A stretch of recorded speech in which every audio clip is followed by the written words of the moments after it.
Halo Sobat Film, gimana kabarnya? Kali ini kita akan membahas lagi alur cerita film western cowboy.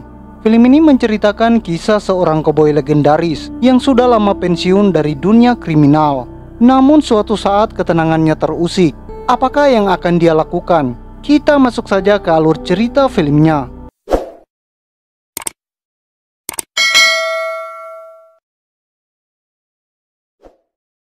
Film diawali dengan laki-laki tua bau tanah bernama Henry. Ia tinggal dan hidup jauh dari pemukiman penduduk, yang artinya ia hidup hanya dengan anaknya yang bernama Wyatt di tengah-tengah hamparan lahan luas. Sedangkan istrinya sudah meninggal 10 tahun silam sebab penyakit organ dalam hingga menyebabkan ia pulang ke hadapan Tuhan. Di sini juga ada Paman Waluyo yang merupakan kakak dari sang mantan istri Henry. Ia seringkali mengunjungi mereka berdua sebab memang mempunyai kandang ternak yang lokasinya tak jauh dari kediaman Henry. Tak lama kemudian mereka bertiga dikejutkan dengan kedatangan seekor kuda tanpa penunggang menghampiri mereka. Alangkah kagetnya bahwa kuda tersebut terdapat bercak darah yang langsung membuat mereka yakin bahwa sebenarnya kuda ini bukanlah kuda liar ataupun kuda kelaparan, melainkan seekor kuda jinak. Hanya saja majikannya sedang terluka parah dengan bukti bercak darah yang datang ke rumah Henry dengan maksud mau meminta bantuan mereka. Mereka pun memutuskan untuk mengikuti langkah kuda tersebut. Tetapi Wyatt yang ingin ikut dalam penyelidikan tersebut sengaja dilarang oleh ayahnya sebab ia terlalu kecil dan ditakutkan ada bahaya yang tidak diinginkan. Henry dan Paman Waluyo pun mengikuti sejauh langkah kuda melangkah. Sungguh terkejut ketika mereka melihat sekujur manusia sedang terluka cukup parah di bagian dadanya dan masih tertancap sebuah peluru. Sedangkan Paman Waluyo menemukan uang cukup banyak yang tak jauh dari si korban, hingga dapat disimpulkan bahwa sosok tersebut merupakan korban perampokan. Yang beruntungnya ia masih bernyawa, yang artinya masih hidup. Mereka pun memutuskan untuk menyelamatkan sosok tersebut untuk dibawa ke rumah Henry. Tetapi kita akan melihat si Henry tua yang membersihkan lokasi kejadian perkara, termasuk sejumlah uang dan pistol yang diduga kuat milik si korban. Juga turut ia bawa dengan maksud untuk menghilangkan jejak, agar aksi penyelamatan ini tidak terdeteksi oleh musuh. Andaikan nantinya mereka kembali untuk mencari sosok ini. Sesampainya di rumah, Henry pun meminta bantuan Wyatt untuk membawa sosok tersebut ke dalam kamar untuk diobati. Hingga pagi datang, si korban tak kunjung siuman. Lalu Henry pun akan kembali ke lokasi kejadian perkara. Tapi dia terlebih dahulu mengikat tangan sosok tersebut karena ditakutkan jika sewaktu-waktu ia sadar akan memberontak dan membahayakan Wyatt yang ditugaskan untuk menjaganya. Beberapa menit setelah ayah pergi dari rumah, Wyatt yang selama ini tidak diizinkan untuk menggunakan senjata api atau pistol. Ia pun memanfaatkan kepergian ayahnya untuk mengambil pistol milik si korban dan ia jadikan sebagai alat untuk latihan menembak. Sedangkan di dalam kamar yang mana si korban tak kunjung sadar, ternyata sedang mengalami mimpi buruk tentang kejadian nyata di masa kecilnya. Dia melihat seorang koboi kriminal sedang membantai seseorang. Anehnya si koboi tersebut tidak membunuhnya dan malah mengatakan, "Tegakkan kepalamu nak, maka kamu akan baik-baik saja." Si kecil pun balik bertanya, "Yang ditegakkan kepala atas atau kepala bawah pak?" "Yang atas saja nak. Kalau kepala bawah biar makhluk berkelamin betina saja yang menegakkan. Saat nanti kamu sudah dewasa," jawab tegas oleh sosok koboi tersebut. Cerita kembali berfokus kepada Henry yang sudah tiba tak jauh dari titik lokasi, di mana saat ia berniat mau menyelidiki tempat tersebut, malah dikejutkan oleh 3 orang berkuda dan dengan spontan Henry pun bersembunyi di balik semak-semak untuk menguping pembicaraan mereka bertiga. Ternyata mereka memiliki nama Stilwell, pria asal Meksiko yang ahli dalam bidang melacak atau semacam detektif. Dugam si paling temperamental dan emosional, dan yang terakhir adalah Kecam, berwatak sama seperti Dugam, yaitu keras kepala dan temperamental. Dengan basic detektif yang Stilwell punya, ia pun menyadari bahwa lokasi yang saat ini mereka datangi pernah disinggahi oleh si korban. Tetapi karena jejak dan barang bukti sudah dilenyapkan dari tempat tersebut, Stillwell pun meyakini bahwa orang yang telah menyelamatkan korban bukanlah orang biasa. Dengan bukti caranya membersihkan jejak-jejak tersebut benar-benar rapi dan tidak sedikit pun meninggalkan tanda-tanda. Bahkan Stillwell yang memiliki ilmu seputar perdetektifan pun turut terbingung-bingung sambil menggeleng-gelengkan kepalanya. Tak berselang lama mereka pun mendengar suara krusek-krusek di balik semak belukar dan langsung menuju lokasi tersebut. Tapi tidak ada siapapun kecuali sisa jejak merangkak.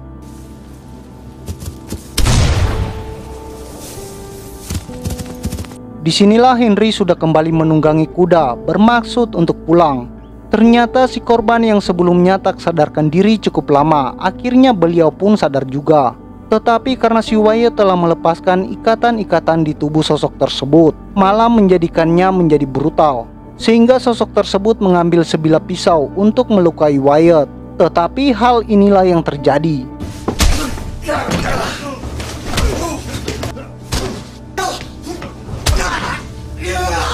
Sosok tersebut pun kembali sadar, tapi ia kembali diikat di atas kursi dan sudah ada sebilah pisau tajam di tangan Henry. Henry pun perlahan mendekati sosok tersebut, bukan untuk membunuhnya, tetapi mau mengambil peluru yang masih bersemayam di dada sosok tersebut. Sehingga setelah peluru berhasil tercabut, sosok ini pun akhirnya memperkenalkan diri bahwa ia memiliki nama Kyuri dan bercerita bahwa ia merupakan sheriff atau penegak keadilan negara yang menjadi korban percobaan pencurian dan pembunuhan oleh 3 bandit yang tidak lain adalah Stillwell, Dugam, dan Ketchum. Kemudian Kuri pun segera memperingati Henry dan Wyatt agar segera meninggalkan rumah ini sebab 3 bandit yang ia hadapi sangat-sangat berbahaya bagi keluarga Henry yang merupakan petani miskin yang tidak memiliki basic bela diri apapun.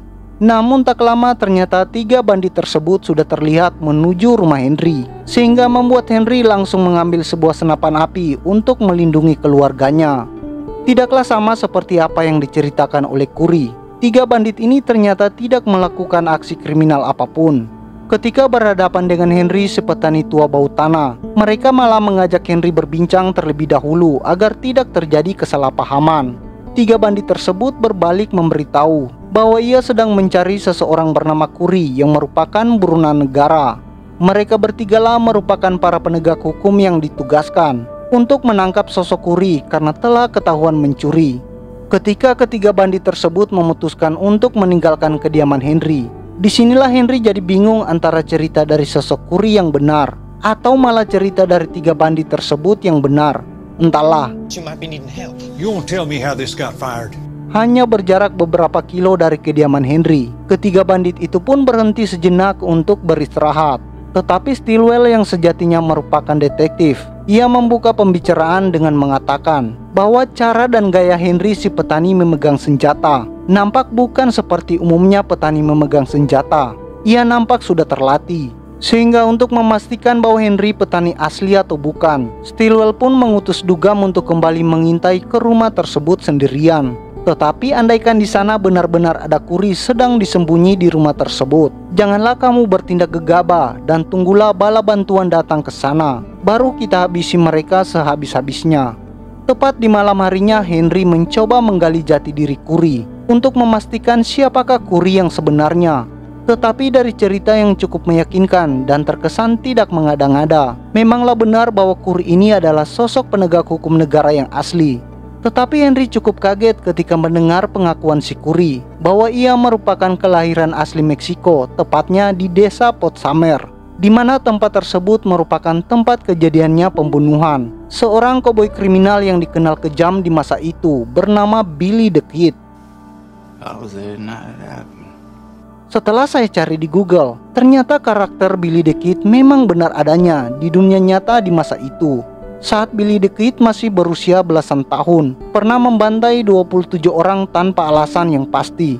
Ya, coba kalian cari sendiri di Google mengenai Billy the Kid ini. Yang menarik adalah pada waktu pembantaian tersebut, Kuri yang saat itu masih kecil mengaku ada di lokasi tersebut, di mana mengenai mimpi buruk yang ditampilkan di awal film tadi merupakan kejadian nyata, di mana mimpi kejadian nyata tersebut diakhiri oleh tembakannya Billy the Kid menjadi akhir dari kisah hidup Billy the Kid, si koboi kriminal yang terkenal di wilayah Amerika Barat.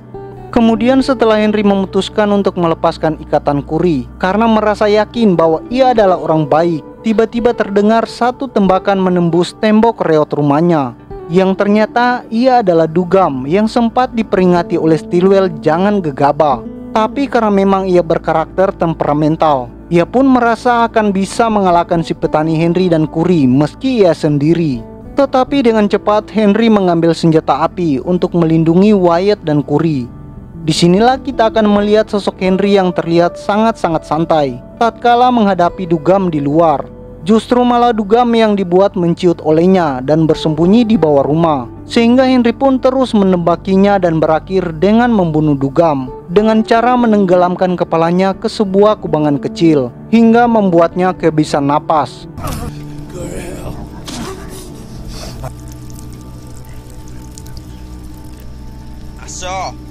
Tatkala pagi telah datang, dua koboi yang tersisa ini mendatangi kediaman Paman Waluyo untuk menanyakan siapakah sosok Henry yang sebenarnya. Tetapi karena si Paman Waluyo tidak mau membuka suara, beliau pun akhirnya dipukuli oleh dua koboi tersebut hingga tidak sadarkan diri. Sedangkan Henry saat ini sedang diperingati oleh Kuri bahwa dua koboi yang tersisa pasti akan datang ke rumah ini untuk melakukan aksi balas dendam atas kematian temannya yaitu Dugam. Maka demi kebaikan keluarga Henry, Kuri pun menyuruh keduanya untuk pergi sejauh mungkin dari rumahnya dan biarkan saya saja yang menangani mereka. Meskipun nantinya saya akan mati, biarkan saja. Disinilah Henry membuat kita bingung siapa dia sebenarnya. Yang kemarin malam ia sangat berani dan berhasil menghabisi nyawa Dugam. Tetapi mendengar peringatan dari Kuri, justru ia memutuskan untuk pergi saja dari rumahnya, seakan-akan ia takut. Tapi saat beliau hendak pergi, ternyata pasukan koboi telah mengepung rumahnya dan membawa Paman Waluyo dengan bekas pukulan di bagian wajahnya, sehingga membuat Henry tidak bisa diam saja melihat Waluyo menderita dan memutuskan untuk menemui komplotan koboi tersebut untuk bertanya apa yang sebenarnya kalian inginkan. Tapi sebelum ia menemui komplotan tersebut, terlebih dahulu membekali sebuah pistol untuk Wyatt untuk berjaga-jaga jika nantinya ada serangan muncul dari arah yang tak disangka-sangka. Setelah terjadi negosiasi antara Henry dengan komplotan koboi, ternyata si koboi tetap akan masuk ke dalam rumah Henry. Tetapi sebab Henry menolak kecam yang sudah hilang kesabaran pun langsung menembak kepala Paman Waluyo, sehingga tembakan tersebut menjadi awal bahwa perang sudah dimulai.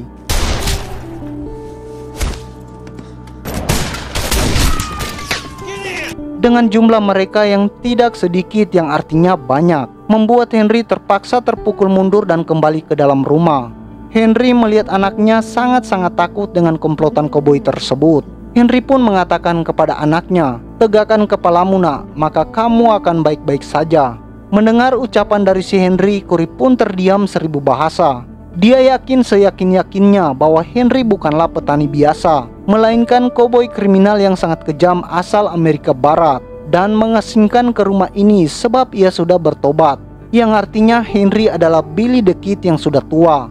Henry pun keluar dari rumahnya sambil mengangkat kedua tangannya, yang dikira para koboi bahwa Henry sudah menyerahkan diri.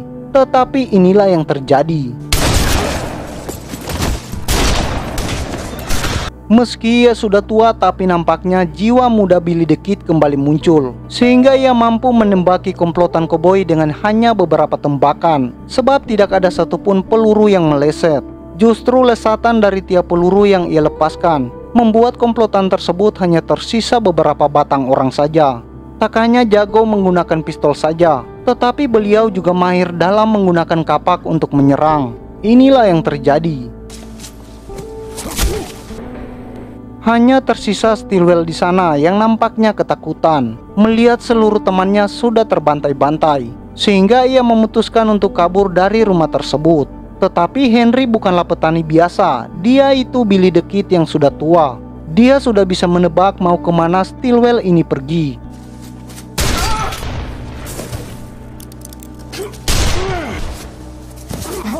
Tiba-tiba Henry tertembak tepat di bagian lengannya yang ternyata Kecam masih hidup. Walaupun ia berhasil ditembak oleh Henry karena hanya mengenai pipinya saja. Sehingga mereka pun kejar-kejaran hingga masuk ke dalam hutan. Si Henry saat ini terpojok dengan menahan luka tembak di lengannya. Tapi nampaknya Kecam bukanlah penembak sejati yang sekali tembak bisa tepat sasaran. Sehingga sampai pelurunya habis pun tidak ada satupun peluru yang mengenai sasaran. Sehingga langsung dimanfaatkan oleh Henry untuk berbalik menghabisi Kecam tersebut.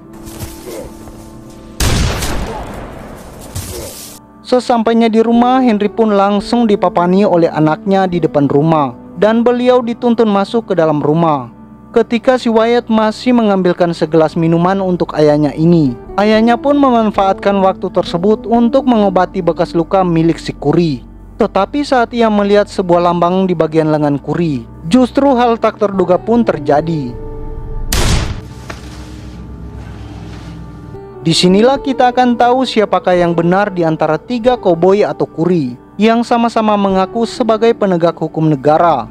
Ternyata mereka semua merupakan sama-sama penegak hukum negara dengan bukti sebuah lambang yang ada di lengan Kuri, yaitu sebuah lambang janji setia satu sama lain. Mereka semua memanglah penegak hukum. Tetapi saat mereka merampok uang atau sedang korupsi, si Kuri ini malah membawa uang tersebut lari dan tidak membagi hasil dengan yang lainnya. Sehingga Kuri pun menjadi buronan oleh 3 temannya tersebut. Tapi kenapa ia membunuh Henry yang telah rela menolongnya? Disinilah fakta baru akan terungkap. Di mana saat Henry masih muda dan saat masih menjadi Billy the Kid, ternyata yang dibunuh olehnya adalah majikannya si Kuri. Ketika Kuri sudah tumbuh dewasa, ia berprofesi sebagai penegak hukum negara. Ya, buktinya ia membawa kabur uang negara bersama teman-temannya. Tapi justru ia malah membawa kabur uang itu sendirian. Bisa diartikan bahwa Kuri memanglah penegak hukum yang serakah. Dalam kata lain, Kuri membunuh Henry karena akan diserahkan kepada pihak berwajib dalam keadaan sudah tidak bernyawa. Tentunya hal itu merupakan sebuah penghormatan baginya dan akan menjadikannya dengan mudah naik pangkat sebab berhasil membunuh sosok koboi legendaris Billy the Kid. Disinilah tiba-tiba Wyatt muncul dan mengubur dalam-dalam niat buruk dari Kuri ini dengan cara seperti ini. Di waktu inilah Henry yang sudah di ujung maut berpesan kepada Wyatt, jika nanti kematiannya sudah tersebar luas di kalangan masyarakat dan masuk ke dalam media, pasti akan ada gosip mengenai kehidupan masa muda ayahnya ini. Meski apa yang diomongkan oleh media ada benarnya, tapi percayalah nak, bahwa yang salah lebih banyak. Setelah menguburkan ayahnya dengan baik dan benar, sesuai tutorial yang ia lihat, Wyatt pun memutuskan untuk meninggalkan desa kelahirannya ini dan akan mencari jati dirinya yang sesungguhnya. Dari film ini kita mendapat banyak pelajaran. Janganlah kita mudah menyimpulkan seseorang hanya lewat cerita tanpa bukti yang nyata. Seperti Henry yang sangat yakin dengan cerita dari Kuri, tapi justru dengan pengorbanan yang ia berikan justru berakhir menyedihkan. Tetapi apapun keputusan dalam hidup yang kita buat, yang terpenting adalah jangan menyesali keputusanmu sendiri tatkala jalan menuju keputusanmu itu sulit tergapai. Sebab ketika kita salah dalam mengambil keputusan, maka itu akan menjadi pelajaran hidup yang sangat-sangat berharga, sehingga kita bisa lebih berhati-hati saat diberi kesempatan untuk mengambil keputusan di kemudian hari. Kita juga mengetahui bahwa penegak hukum yang korup sudah ada dari zaman koboi. Jadi jangan heran kalau sekarang mereka merajalela. Pesan untuk Henry, lebih baik ambil uangnya, bunuh para koruptor. Sampai jumpa di alur cerita film berikutnya. Adios.